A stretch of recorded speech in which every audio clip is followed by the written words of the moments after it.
because hunting never comes easy.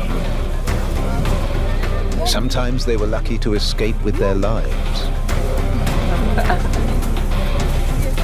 The route to the top is hard.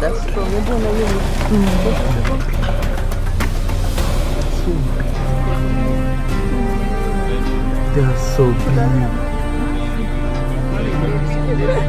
Baby.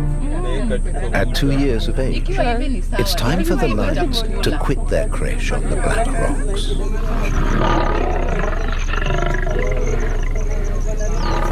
Their mothers have given birth again.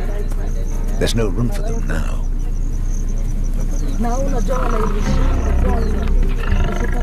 These adolescents must look out for themselves. Hii hata ikiwa sasa hivi na kuuma. It's aggressive.